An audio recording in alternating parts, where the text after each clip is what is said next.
Ngayon yung nakakatuwa dito mga chika, magkakaroon kaagad tayo ng assumption, di ba? Karamihan sa mga fans hinuhulaan kaagad para saan nga ba itong eksena na ito. Most probably mga chika, no? Actually personal guess ko lang, parang yung role ng character dito ni Kimi mga chika, no, ay galing siya sa isang mahirap na pamilya or parang mahirap na lifestyle mga chika. While Paolo naman is parang mayaman, base na din mga chika dun sa unang trailer na ipinakita nila, di ba? Tumatakbo dun si Papi Paolo mga chika while wearing a decent suit.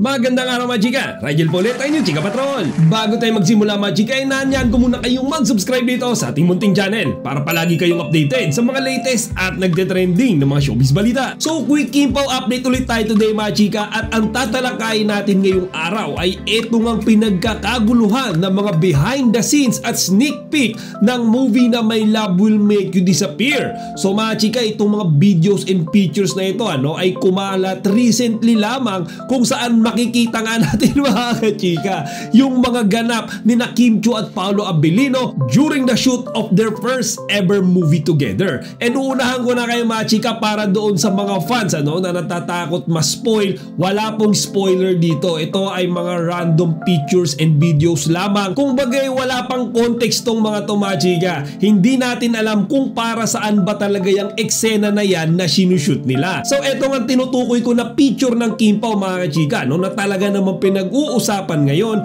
ay yung makikita natin silang magkasamang kumakain ng street food mga kachika. Mga tuhog-tuhog sa kalsada. Actually may mga quick dyan, parang may mga hotdog, fishball, squid balls, yung mga common na makikita natin mga chika na itinitinda sa tabi-tabi. Actually kasama pa nga nila dyan yung director ng movie nila, na si Direk Chad Vidanes. And then yung venue ng shooting mga chika, para siyang nasa isang highly populated na urban area. Ngayon hindi ko ma-sure mga chika, pero sa first look ko parang recto eh. Ngayon kayo kung alam nyo kung saan ba ginanap yung shooting na yan, familiar kayo sa lugar, please feel free to put it here in the comment section para ma-share natin sa ating mga kapwa and fellow Kim Pao fans. Ngayon yung nakakatuwa dito mga chika, magkakaroon kaagad tayo ng assumption, di ba? Karamihan sa mga fans hinuhulaan kaagad para saan nga ba itong eksena na ito. Most probably mga kachika, actually personal guess ko lang, parang yung role ng character dito ni Kimi mga chika, ay galing siya sa isang mahirap na pamilya or parang mahirap na lifestyle mga chika. While Paolo naman is parang mayaman, base na din mga chika dun sa unang trailer na ipinakita nila, di ba? Tumatakbo dun si Papi Paolo mga chika while wearing a decent suit, something like tuxedo mga chika.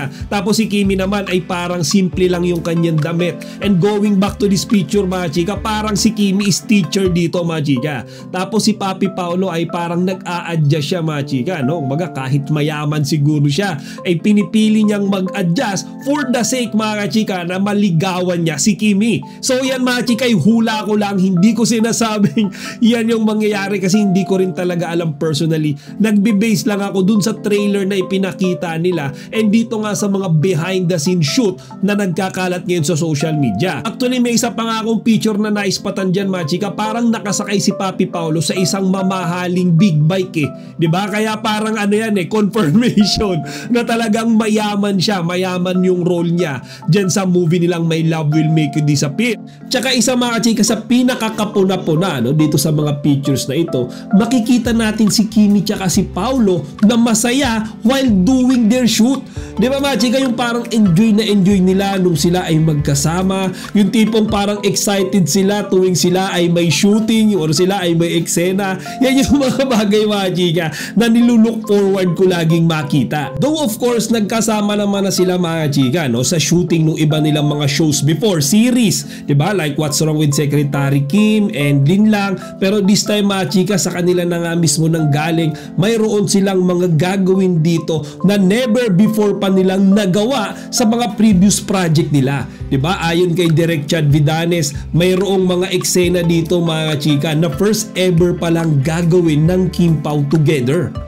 Kaya nga as early as now mga chika, talagang hindi na ako mapakali. Alam nyo yun, parang ang hirap matulog sa sobrang excitement. Diba? Ba't kasi ang tagal ng February 12 para official na natin itong mapanood sa sinihan. Kasi tayong mga Kim Pao fans, makakita or makasulyap nga lang tayo ng mga short clips mga chika dyan sa shooting nila. Kilig na tayo eh. Paano pa kaya kapag napanood na natin yung entire movie? Lalo na ngayon na hindi pa nagsisimula yung promotion period ng movie nila mga chika. Pero umami na sila sa estado ng kanilang relasyon. Ayan yung nakakakilig sa Kim Pao mga chika. Hindi na nakakagulat kapag bigla silang umamin na meron na silang relasyon. Kasi di ba pinapakita at pinaparamdam na nila sa atin yan ever since mga chika. Again, kagaya nung sinabi ko sa previous vlogs ko mga chika, hindi sila kagaya nung ibang love team na nagiging sweet lang, nagdi-date lang, nagkikita lang kapag meron silang project. Diba? Ang Kim Pao mga chika, kahit wala silang project eh, diba? Lagi pa rin silang nagdi-date, lagi pa rin silang nagwo-workout together, lagi pa rin silang nagkikita. Kaya naman tayong mga fans mga chika, hindi tayo nagsasawa eh. Bagkus, lalo pa tayong na-excite sa kanilang dalawa sa araw-araw. Bukod pa nga dyan mga chika, before we completely end this video, gusto ko lang din i-share sa inyo no, itong maikling clip na ito kung saan makikita natin na nagpe-perform si Kimi tsaka si Paolo. Ngayon mga chika, dyan sa video na yan makikita natin na patago at mabilisan lang kiniliti ni Papi Paolo si Kimi. At si Kimi mga chika, naramdaman niya yan kaya bigla siyang napangiti. So I just thought of sharing this video mga chika kasi napakilig ako nito kanina nung pinanood ko. Kasi ganito pala si Papi Paolo Baga pag nakikita natin siya in front of the camera, talagang medyo seryoso siya, di ba? Parang sabi nga ni Kimi, hindi mo mabiro si Papi Paolo Abilino at hindi rin siya ever nagbibiro. Pero dyan sa short video na yan mga chika, makikita nyo ibang-ibang Paolo yan eh. Ngayon hindi ko sure kung kay Kimi yan lang ba ginagawa yan mga chika. Pero ang sigurado ko ay siya yung nauunang mangulit sa ating Chinita Princess yan mga chika. Sabi nga rin mga chika nung mga netizens and nung mga fans na nag-comment dyan sa video na yan, talagang unlucky nga daw ng ipinagbago ni Paolo Abilino. Mas masayahin na siya ngayon, mas makulit, at nagsimula nga lahat yan nang makasama niya ang kanyang one and only lovey-dovey na si Kim Chiu. O siya mga chika, hanggang dito na lang muna. Today is Sunday, good vibes lang tayo and abang-abang pa tayo for more Kim Pao updates sa mga darating pang araw. Chika Patrol signing out!